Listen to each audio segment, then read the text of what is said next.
Hi, how's it in the name of Christ? How you doing? It's your girl Karabo. I hope you're good. I hope you're peachy. I hope you're stellar. And I hope you're in a neat little bunch. If you're not, welcome to the party. Is that just not the story of our lives? Yeah, whatever. Hello to the wig. I did little plaits and I think they're cute. Let's just get straight into this. Oopsie. Anyway, yeah, look, this is an interlude. It's a video between videos, etc. So there won't be any editing or anything of that nature. Kindly look out for that. Kindly also look out for my underarm hairs. Like, literally, who cares? Because at this particular juncture, so we don't care to shave. I have app makeup, so it's gonna be bouncing off and on my face. Whatever, we've done enough intros. Let's get straight into this. It's the 2nd today of December 2024. I am wearing a wig because my hair is en route a new hairstyle. Anyway, whatever. To the alarm in the background. Alright, look, whatever. The message topic of the day is rape and murder like it's Kellogg's cornflakes. Rape and murder and then a dagger like it's Kellogg's cornflakes. Yes. That's the topic of the day. Why is this thing tangled around the hair? That is the topic of the day. Yes, that's just gonna keep happening because I can. Anyway. How do I prefer to wear this thing? Yeah, I keep repeating tops because like I don't have enough summer skippers and it's like crazy hot. Get December. But one of these days it's gonna be winter. I need to get back to exercise. I just do not understand when that's ever gonna happen. I apologize for my white car sunscreen. Whatever, we've done enough introduction. Y'all, whatever, okay. Mamelang. People will keep trying to kill some people in these streets because we are just speaking truth, but I will say this again and again, even though there are threats on my life, I'm not going anywhere, but you are. And God keeps confirming it. You know what, guys, like, men. Let me start with men. Maybe I'll get to women later, I don't know. Largely, I just can't deal. Like, I love people. Like, I don't like them. These occult randos, we understand they're not all the same, so please don't make me out to be one that's generalizing. But black men and their witchcraft, like, ew, like, I'm done, okay, but like I said, I do apologize for those of y'all that are catching strays. Listen, Buloyi, it's demons. Yashisa. Oh, it's just boiling. Buloyi, give my demons. I hope you know that.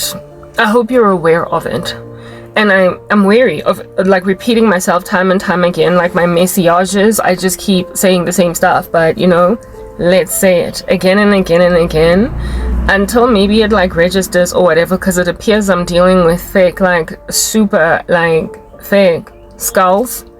I don't know. Asazimara, let's get into it. Mamelang.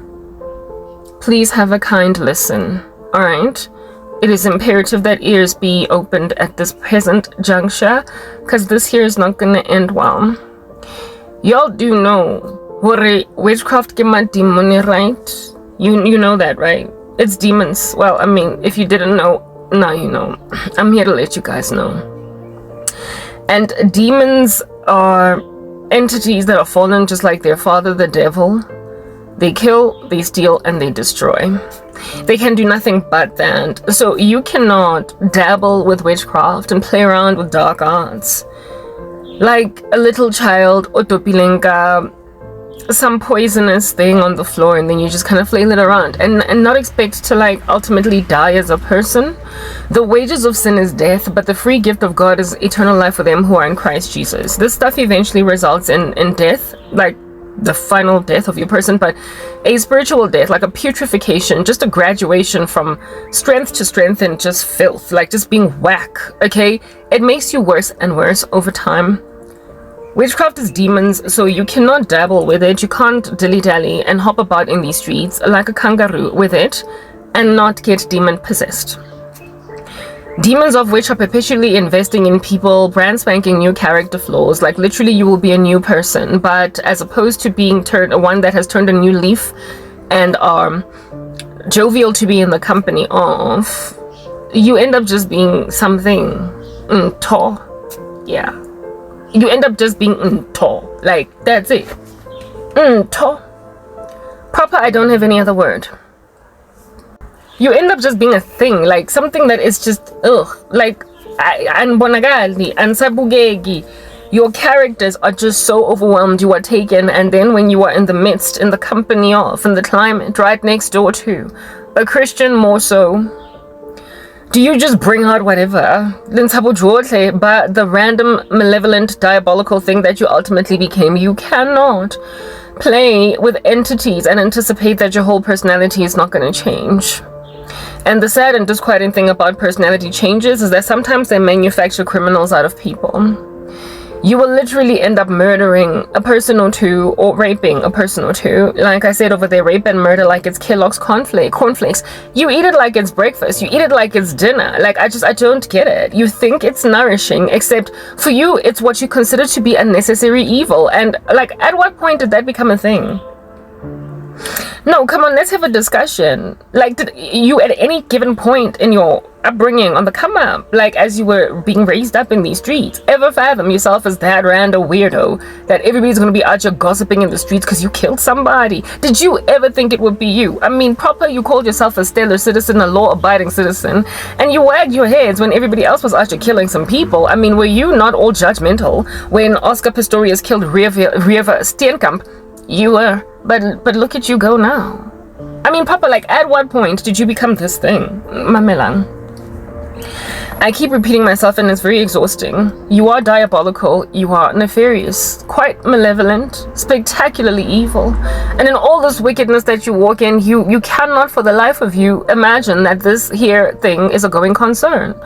You can't possibly imagine or like this, and it's just gonna keep going and going and going with nobody out here hooking up a little bit of a dead break. You are naive. Look, I keep repeating myself. I don't know at this present juncture how to connect their conversation in from which starting point, but I imagine I've commenced successfully. I've done a good thing to start. I'm good with where this argument is going. I commenced well. This is not going to end well. Whatever, Mamelang. Witchcraft is demons, for those of you all that need education and schooling. Demons don't just chill and, eat breakfast like cornflakes after they help you. Like there's always something in it for them. They're all about that quid pro quo business. I scratch your back, you scratch mine. Hey? Yeah, entities are all about that tit for tat business. You don't just get to summon them and then go on your merry way continuing to be the stellar citizen, the law-abiding citizen, the sweet Gonyani. You just don't get to keep that. You proper don't get to keep your personality. Like whatever it is that was a thing that we all loved about you on the come up, like you were jocose or bubbly. Do you not miss being bubbly? Hey, always giggling and laughing at everything. How can everybody's just like nibbling away with a giggle because you're always just so jovial. You're always so jocose. You're just so humorous. Like everything you're saying, but now you're just this log. Why email? Your character changes. Like you don't get to play around with my demon. It's the clown. You don't get to dance around. Who is Freddy Krueger in the lives of innocents? With all of this entity stuff, with all of these malevolent spirits, with all of these nefarious apparitions, and stay the same. You don't get to stay the same. Like I literally I don't understand what is with the naivete in the streets. Like, unrobe yourself from it. Disrobe yourselves from naivety. You don't stay humble if you were humble before. You don't stay pretty. Oh yes, it can also take your beauty. If you were beautiful before, you don't get to keep your gorgeous smile if you had one before. You don't get to keep your calm demeanor, your general chill disposition if you were chill before. If you were good peoples and easygoing, you literally don't get to keep that. If you were friendly hearted about it, you're gonna throw that out the door. You're gonna be unkind now. Understand, you are just gonna be something. Into. Like, can't nobody tell what's going on over there, what's going on over there. How am I identify and grab some forceps, gaze at this specimen. Out here, like, poke and prod away at it to figure out it's mutated like a virus. It's not what it used to be. That's you. You don't get to dance around with this quid pro quo malevolent hellbound spirit that has it in for human beings, and it not come here and dwell in your bones and make you it. You don't get to play with entities and not have them make you them. They're fallen. Like, yo, you don't understand. They're condemned. What person in these streets, take for instance, like, I'm out here being pursued by guys, HIV positive men that have been spreading the disease in the streets. Because they're better that somebody else done gave it to them. They're not responsible with their statuses. They're not out here being activists and stuff. But raw with anger. So because by feeling that and they can no longer be free in romance, they then go and they just give it to Lerato Kinelwe Pinky Mina, and vice versa. Women do this too. There are people that out here be spreading their chlamydia, like, I don't know, like it's love. Hey? Like hippies, they ought to be puffing and puffing and passing a blunt of gonorrhea. Like, let's just be happy, let's love one another. Abantu, abanye banjalo. Some people, like, y'all know that, right? I don't gotta explain it, really. Ain't no need to get into depth about such a thing as that. Now, what is causing this individual to ought to be spreading their clap, their trichomoniasis, their HIV, their mutating virus? What's making them do that? It's called a character flaw that is developed in you as a result of what we also call bitterness. You are bitter, so now you want everybody else to RJ be having your thingy-mabobby that you got going in these streets. That's nasty. You want everybody to RJ inherit your gnarly disease that's chewing away at the nether regions of every person in the street. You want everybody naye ukuthi ayohlohlonyelwa down below, because you're bitter. Bitterness is what manufactures spreading of ugly in the street, because you're now iskobo in some fashion. Yeah, bitterness. Well, I mean, those HIV positive people that keep spreading the disease, those clap having gonorrhea, having trichomoniasis, having HPV, having herpes, having, and genital wart having randos that are spreading it and not out just taking their meds and being good girls and good boys. Yeah, and ascertaining that nobody else is actually catching their trash. Those baddies, those horrific randos in the street. Yeah, entities are like that. I mean, if you are a bitter HIV spreader, many of the people out here in my particular YouTube channel watch me who are like that and have determined to because when they got HIV once upon a time. And I guess and there's no amount of ARVs that they can take to make their rapid test now untraceable. So get that, and therefore now gets an OnlyFans model. Gets an OnlyFans model, a woman that ought to be accommodating men for a couple of dollars. In fact, $1,000. It doesn't have to be intense. I don't have to have sex. Just kind of take off a little something.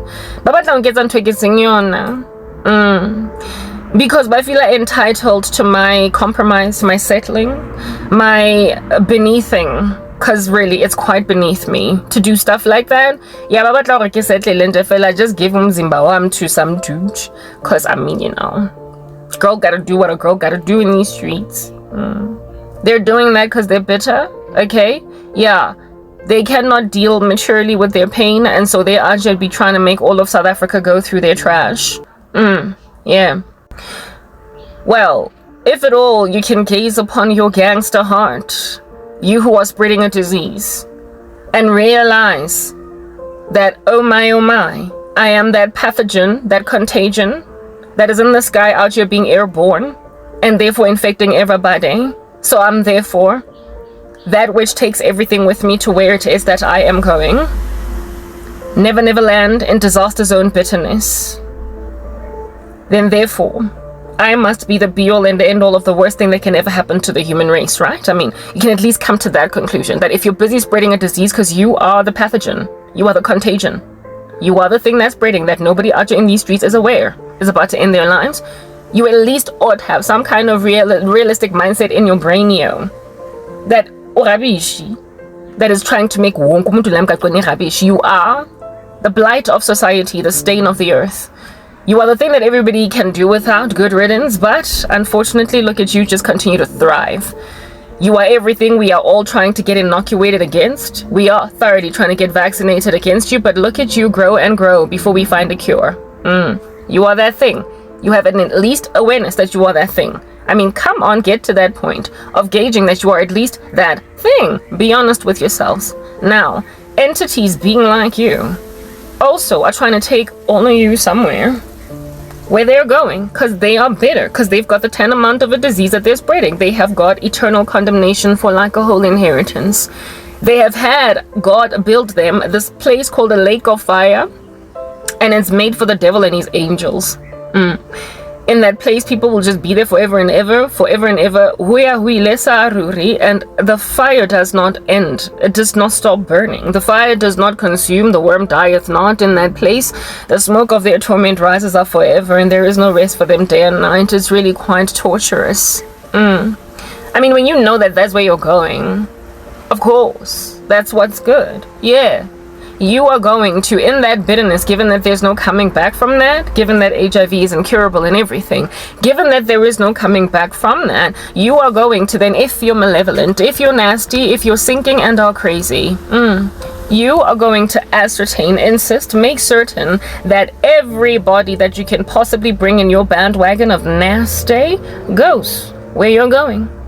You will try to send people to hell.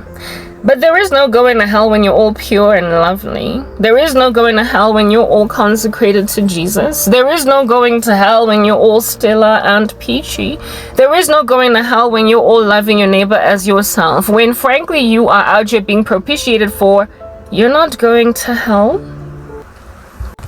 Well, the Lord says, by this men will know that you're my disciples, love one another. By this men will know you're my disciples, keep my commandments. Seek first the kingdom and its righteousness, and everything else will be added to you. There is a holiness without which no one will see God.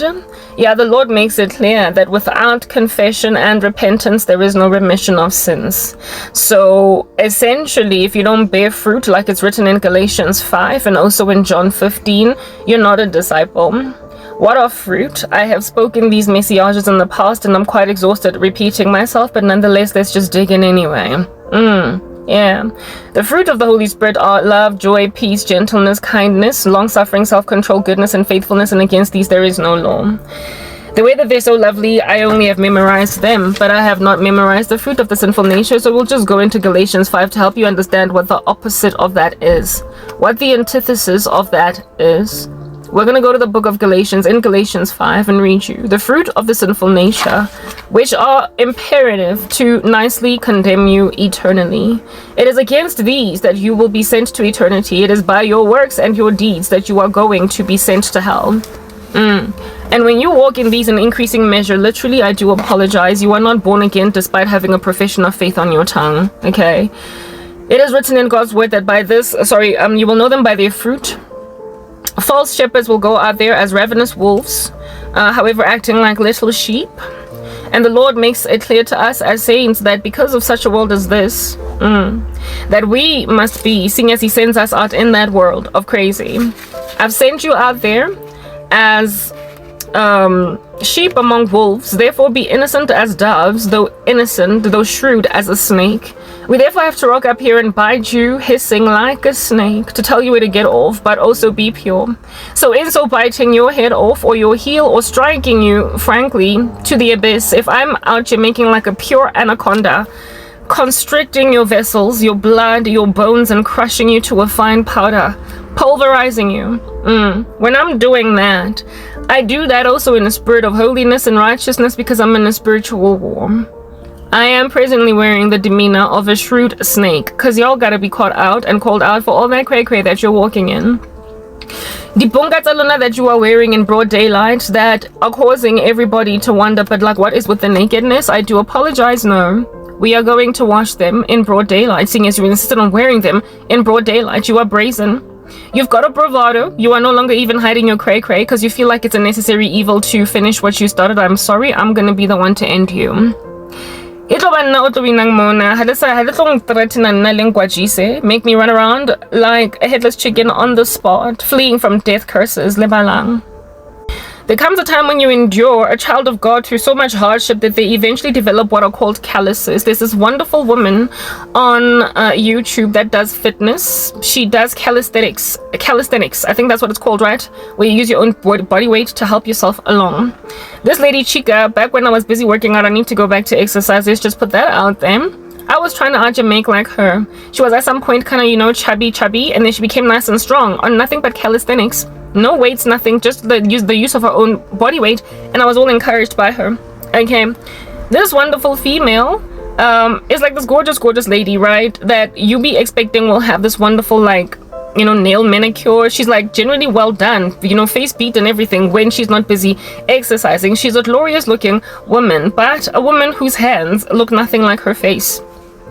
Her hands look nothing like her face. Like, because she's so coy and dainty and so pretty, when she's out here not sweating it up a storm, exercising, you would imagine that the moment she flails her hands in front of you, you're just gonna see this like nail manicure. You're gonna see these like, you know, soft, gentle hands of a woman type establishment thing. But no, Cheeky Aja be having dark hands. Well, not so much dark, but you can tell that those are the hands of a woman that lifts, that you know, trains her body, right?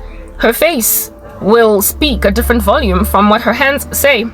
And among the things that her hands are like, she had calluses, right, on the balls of her hands, like right here, of her palms. She had these like her skin was like low-key kind of like yellowish, like brown, with like a thick layer, not just here but also here, right? Thick layer of skin that she did not find necessary to soak in some water so it can soften up and then file it down. No, she did not feel it necessary to file it down because she imagined that it was better for her to have those calluses for the sake of improving her calisthenics rather than for her to file them down, because when you first start training it hurts, and because of the fact that your skin is so soft in this area. But over time, as you keep on lifting and lifting and lifting, using your body weight to send yourself up, your hands develop calluses because of the bars that you constantly, like, you know, grabbing and grasping with all of your body weight. You develop those calluses, and those calluses, then, if you keep them there, make your training less arduous. It makes your training less painful.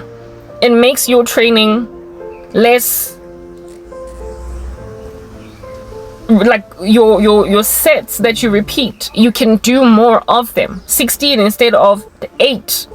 You can do reps of 24 instead of just 8 or 16 because your hands are calloused. A lot of times people who do calisthenics stop, yes, because their muscles are tight, but sometimes because they're just getting pinched on their hands over here and it just hurts to keep on grasping that bar. And the woman also spoke about how it is that there are gloves that can be worn to improve calisthenics, but they don't compare, according to her own calluses that she created here. She's got calluses that she does not file down here and here, basically everywhere where she can have calluses. So her hands look nothing like those of a woman at all. And she cannot have nails because, you know, they're gonna groove into her fingers and limit how excellent she is at her craft. And so she basically had to, you know, neglect or sacrifice certain things in order for her to be able to be a pro at calisthenics and train people who are beginners, intermediate, and advanced as to how to do this thing. Wonderful lady. If I knew her name, I would tell you to go watch her channel. She's excellent. She's a great inspiration because she used to be kind of pudgy and now she's all fit on nothing but her own body weight, like proper. I like her because I don't have money. I can't go to the gym. So yeah, that's why I was out here trying to, like, you know, do what she was doing.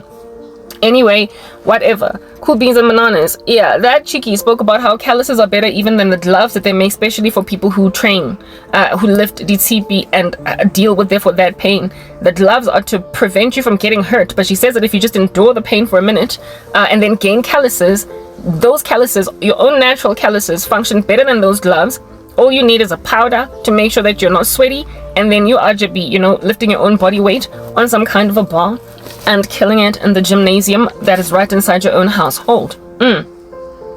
Very well. Yeah, that woman and those calluses of hers are what it is that y'all need to comprehend you do to Christians when you just keep on slapping us with the same spells time and time again. When you just keep coming at us like a bat out of hell, just pouncing like a beast over and over and over and over and over and over again. Yeah, initially it freaking stings, okay? It hurts to a point where you feel inconsolable. Like all of y'all with your death rituals, like you keep going back to the drawing board with suicide spells because you imagine it's only a matter of time that I'm dead until I am dead. My oh my, look at me, be a calisthenics hero in heroin. Let's just be right in terms of the genders over there. I'm out here doing calisthenics like proper. You are training my heart, you are training my spirit, you are training my soul, you are training my whole spiritual war thing. You're making me quite the prolific warrior because you are giving me calluses. You are callousing my heart to the reception of all of your darts, your blows. According to the scriptures, we are not unaware of the devil's schemes. And so given that I'm sort of kind of aware of the fact that you just keep going back to the drawing board with your death spells, I'm out here doing calisthenics like with one hand. I'm that like push-up girl with one hand. I'm like that, you know, like pull-up girl with one hand. Like you have so calloused me with all of this barrage, like copious. I mean, remember the other day the Lord used the word dosage? Like proper, you were trying to make me overdose on death rituals, just constantly stabbing. I had a vision the other day of some random lackluster buffoon into rape and murder, out here just like stabbing. He was like he was kind of like robotic. He just kept on stabbing some blow-up doll, like some it wasn't a blow-up doll, but like something that was stuffed, like could have been stuffed with straw, I don't know, pillow puff feathers, but a doll that was stuffed with styrofoam, angazi, with stuffing that you put in a couch. It had all that in it, and he just kept stabbing it, like, and he was just going and going to a point of ukatala, I you like that, and he was just stabbing it time and time again. Aporegile this guy from stabbing this thing, because that was his mission, that was his job, that was the instruction. Hey, his cult told him keep stabbing that over and over and over again, because we have to dose her, we have to make her OD. We have to dose her with so many death spells that she will eventually commit suicide, because herein lies the deal. Lomuntu lona keeps on surviving our death ritual. So if we don't do one every 10 seconds, every 2.5 seconds, every split second, every decimal point worth of a second, she will just keep on, you know, warding it off, throwing it into the ocean. She will just keep bouncing back because, you know, there is power in the name of Jesus. Yeah, the whole day. So just keep stabbing it, baby. And herein lies this random baby in the occult, because indeed that's what he is, a bambino. And so I about this like stuffed doll, stuffed little whatever. That was an effigy representing me. You and all of your voodoo, look at you go. Eh? The dude was and just stabbing. Because he got to a point where he was like, my oh my, at what point is this chick gonna finally, I don't know, dive off a cliff? Like, at what point, at what juncture? Honey, I'm here to let you guys know. Hey, little baby, I was just stabbing a little blow-up bobby or whatever. I am calloused. It took about 2-3 weeks, but I am calloused now. You have developed calluses in me because you've made me exercise my spiritual muscle. You've refused to give me a break. Is kashana, eh? Legrumnyana. And so because of it, I just stopped being all sad and broken, and I realized that since God doesn't want me to die, God is just phrasing them. God is just phrasing them. He's gonna end up phrasing them because I don't feel as terrifically horrible every single time a new spell is sent me. I don't feel so gangster anymore. I don't feel the way that I used to feel. My feelings, my emotions have improved. My emotional climate is better, but now, as opposed to feeling melancholic, macabre, and inconsolable, I am just feeling agitated. I am annoyed now. I'm annoyed at seeing what it is that I see, because it's frankly disgusting. I mean, proper, when you don't watch pornography and when you do your best to gouge out your eye from watching any other kind of random lackluster content on social media or even on Netflix, and then you just get lambasted by the very thing you keep on fleeing from. The Bible says, flee from sexual sin, guard your heart, for from it flows the issues of life. The eye is the lamp to the body. If the eye is dark, how dark then is everything else? The scriptures make it clear that we need to guard what it is that we watch. Okay? And I'm out here working real hard to not watch gangster stuff. Very well. So much so that I'm even watching a show on Netflix that was done in the late 90s, early 2000s, because that's before America went crazy. Yeah. I'm making the effort. That's what's good. And then you show me a XXX scene. Really? Motoro. You probably out here showing me or causing me to hear expletives in my ear when I do everything in my power to run away from shows that be throwing the F word, the S word, the beep beep dee dee dee. Yeah, and you just lambaste me with it in my dreams because you're trying to instill it in my members. Make me so mad at you. I mean, literally, some of your spells are so below the belt. Make me so mad at you that I will come here and start swearing. And start using the F word. Y'all better F me. Y'all better F and leave me alone. You want me to speak like that? You want me to basically tarnish my ministry with expletives, right? And you also want me to deeply consider fornication, or maybe make me watch porn. Make me watch it, because I mean, I saw so much of it in my dreams. I'm out here working out my own salvation with fear and trembling. I'm perpetually fasting, and I'm always praying.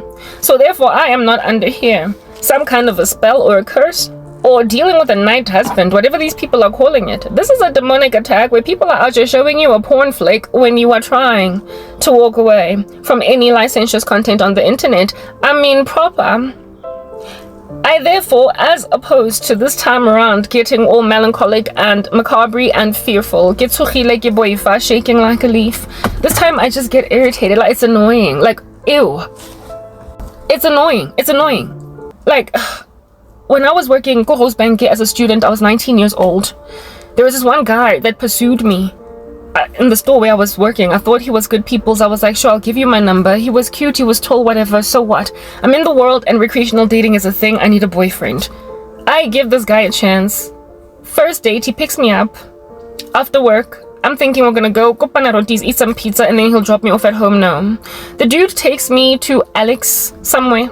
And I could tell that monkey thing, it was not his apartment, but like it was a makeshift. Like, it was somewhere where he had asked a friend of his to give him an opportunity to use this particular joint. Dog. Like, the shacks of Alex.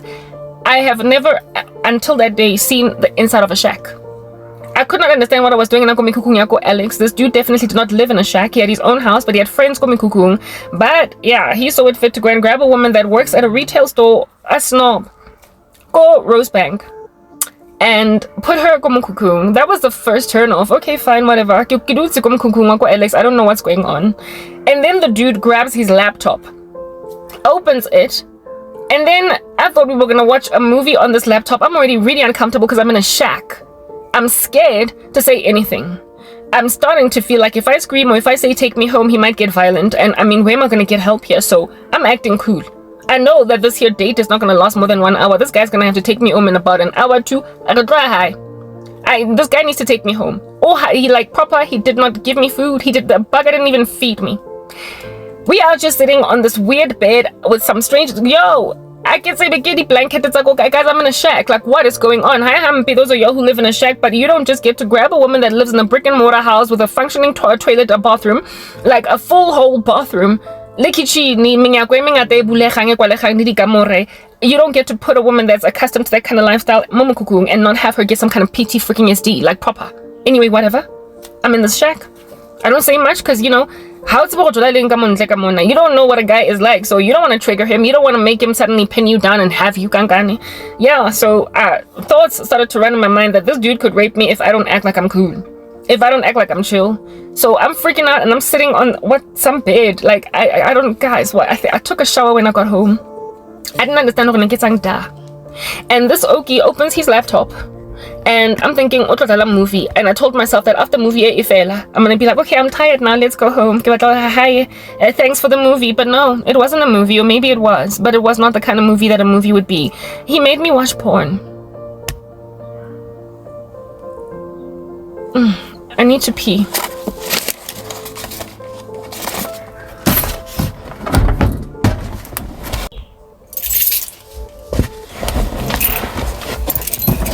I'm back. No, don't close the door. Okay. This putrid, licentious, fecal matter of a man that I thought was good people's, because I guess he spoke with a twang. Like, when you think someone is okay, because clearly they went to a Model C school. I was just speaking like, Lark, how are you doing? When you said to a shack in Alex. First red flag. Obvious in Jadoe with a twang in your tongue. How do limu? It's some gentes where you take women because you probably stay at home with your parents and you can't bring a girl along. Or you are cohabiting with a woman. Can't take me to where you stay. Nakwana, why are you taking me to where you stay? On a first date, I was supposed to eat pizza. I'm hungry. I deliberately did not eat lunch so I could eat with you. But you think I'm a prostitute? Like,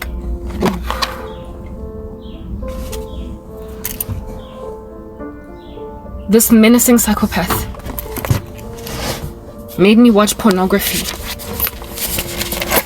This thing keeps unraveling. He made me watch porn. And for the life of me, I was shocked out of my mind. I had never, up to that stage, I was 19 years old, seen porn. I had never watched that kind of hardcore porn when I was in high school on ETV, or is it, yeah, ETV, when ETV was new. They used to air after midnight this horrific show called Emmanuel. And in my high school, it was so popular, the kids were busy talking about it, that I literally stayed up one night, waited to watch it, and when I saw it, I was like, I can't, moved on from it. It was awkward for me to watch, and Emmanuel was pornography, but it was soft porn. You did not see basic people's body parts. The only other time that I had ever seen, seeing as I grew up with just women, a man's manhood, other than that of a boyfriend, because I was at that stage a fornicator. The only other time I'd ever seen that was when this one silly, stupid boy in primary school came to school with Hustler. Is it Hustle or whatever? Some silly pornography magazine. This colored kid brought a porn magazine to school and started showing everybody imagery in there. Wapaiswa. And I was among the people that he flashed this magazine to. And I got to see nether regions of men and women. And it was like, and Wapaiswa, he got busted and suspended as a result. That was the first time I ever saw nether regions other than those of somebody that I'm intimate with. And then the next time would be seeing Emmanuel, those raunchy movies on ETV after hours. And I didn't like it. I never ever went out of my way to watch porn, buy silly magazines. When the internet was a thing, actually Google it. When I was working at MTN, there was this one dude that was in the group chat with us that every so often would literally, I did not understand what was with this colleague. He would literally send pornographic images on work email. And you would click on it thinking that it's nothing. And then, bah! Until they passed a policy that you can't send certain content over because this group of colleagues basically exchanged pleasantries using the servers at work. Their little orgy party that they would have. They would use work servers. They got disciplined for it. They didn't get fired because MTN was ridiculous. It just kept licentious people on staff. It was like women would even walk around the office in bum shorts despite corporate wardrobe. Nobody was getting disciplined. It was a crazy company to work for. But anyway, whatever. Ever since that incident happened in about 2009-10 at MTN, they then employed policy to ascertain that nobody can use work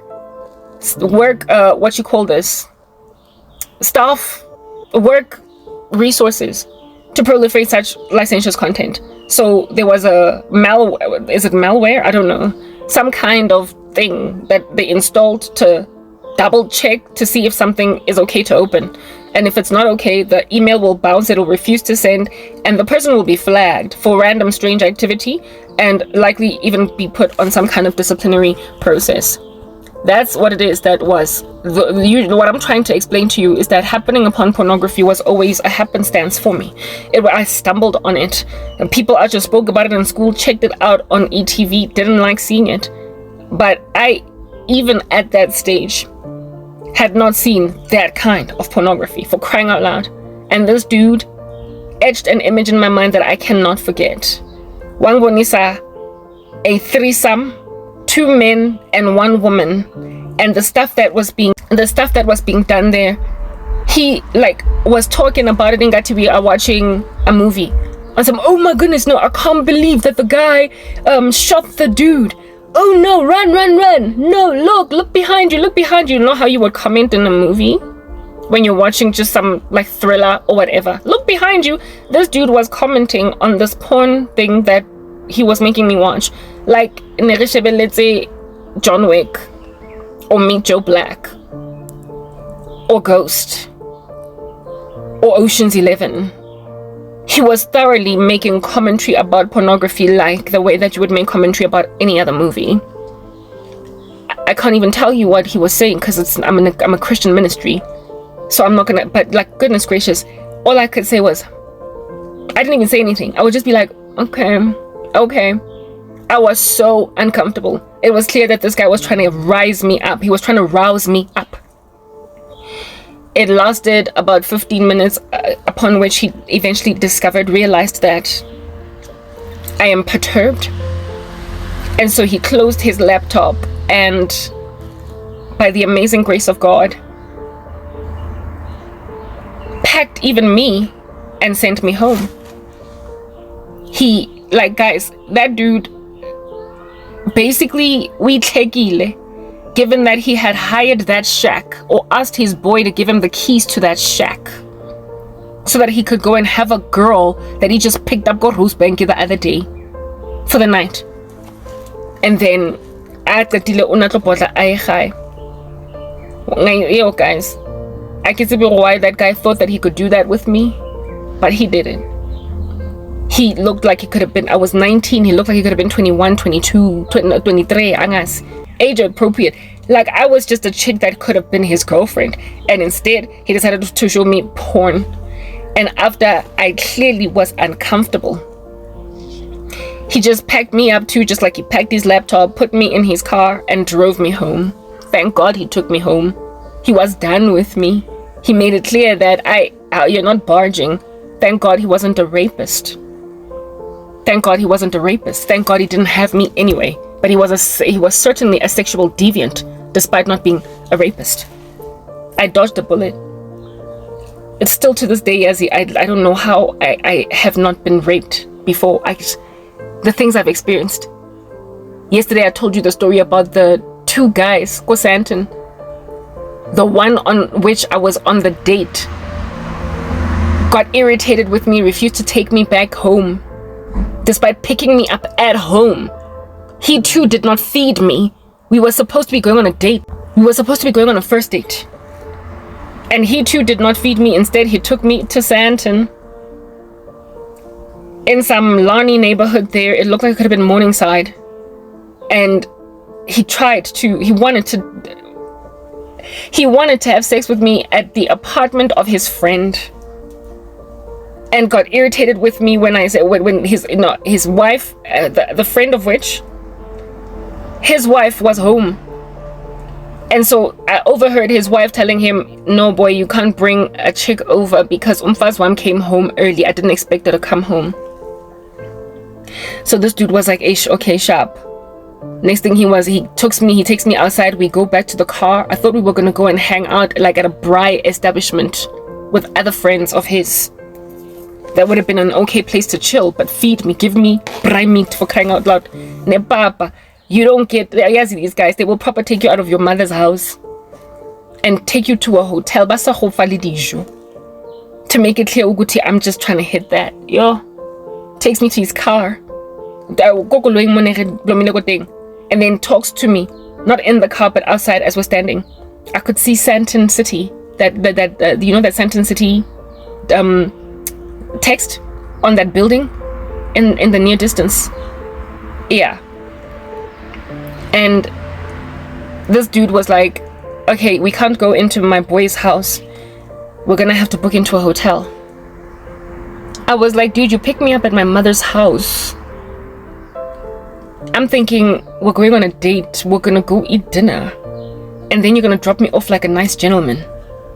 Instead, because we can't go into your boy's apartment, which was the first red flag, you then tell me, a woman that you are literally taking out on a date for the first time, you then tell me that you're gonna book into a hotel. What the heck? Like, how are you gonna just tell me, like, in my face, I'm gonna have your body tonight?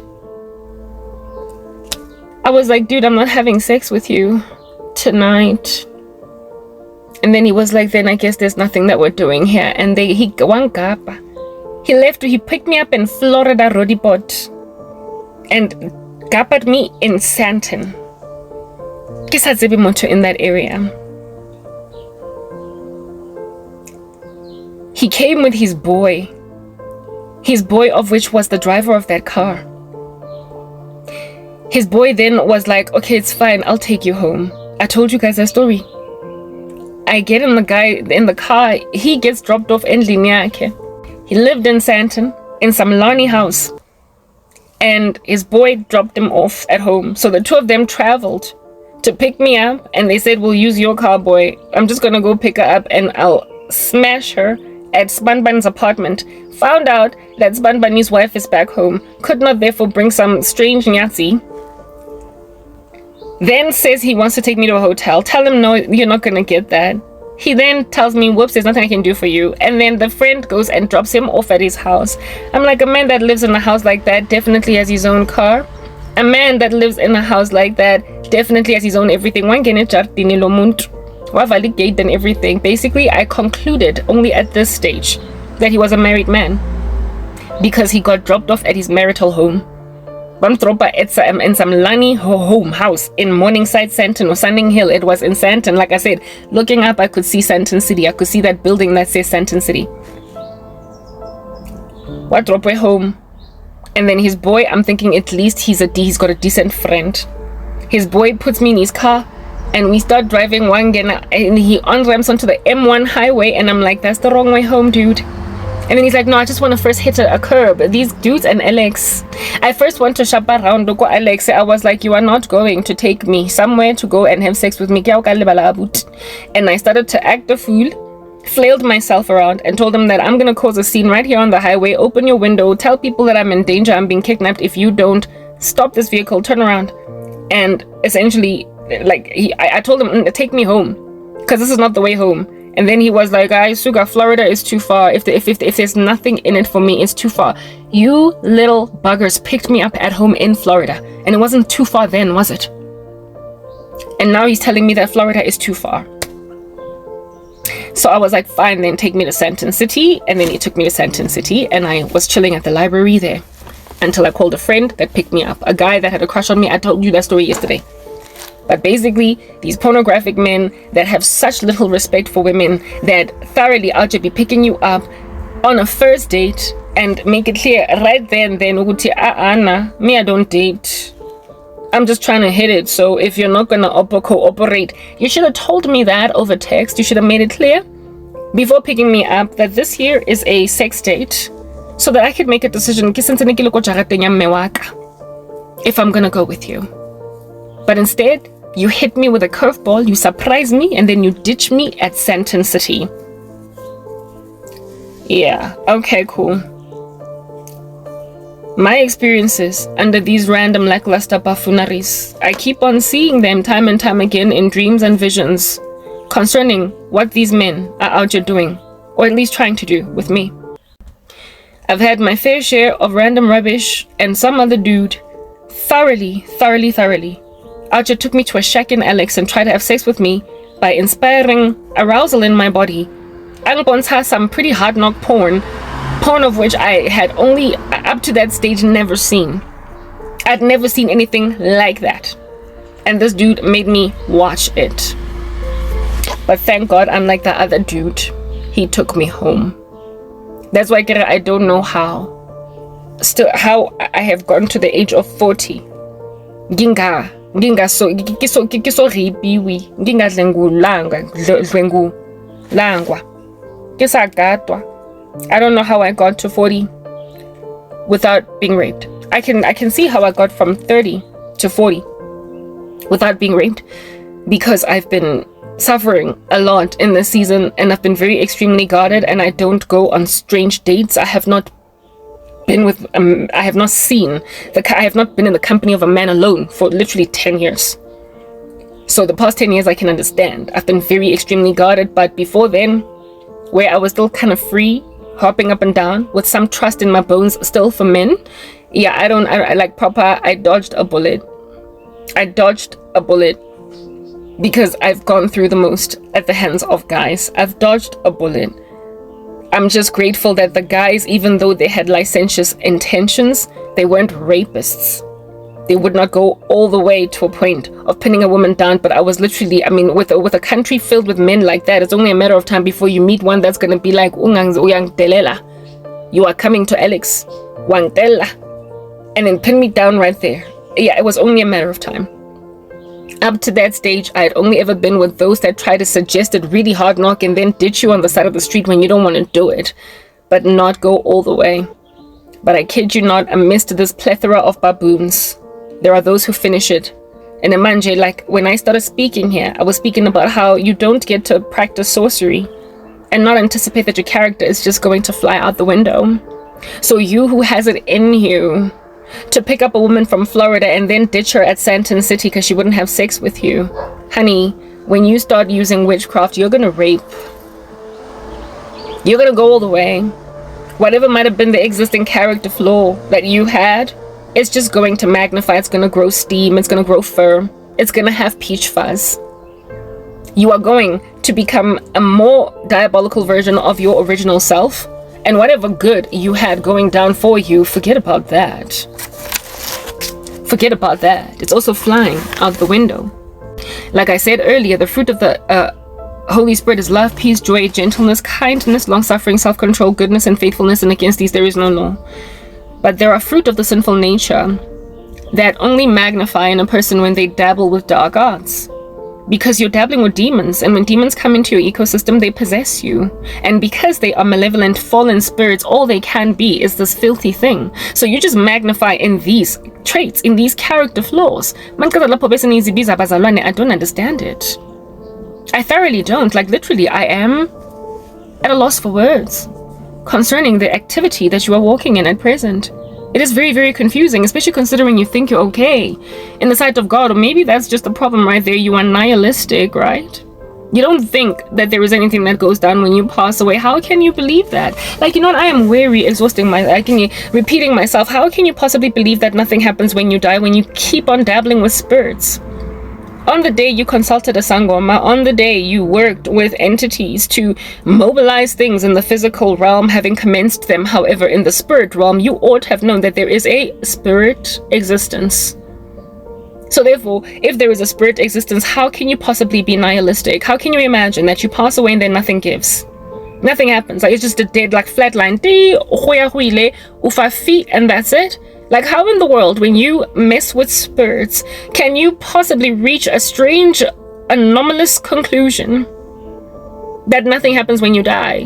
Where do those entities that can mobilize things in the physical realm, having commenced them in the spirit realm, where do they come from? Where do they dwell? In some eternal plane, it must necessarily be true that there is some kind of continuing existence after death. And when then you keep on dabbling with nefarious spirits while you are alive, what makes you think that you're going anywhere safe when you die?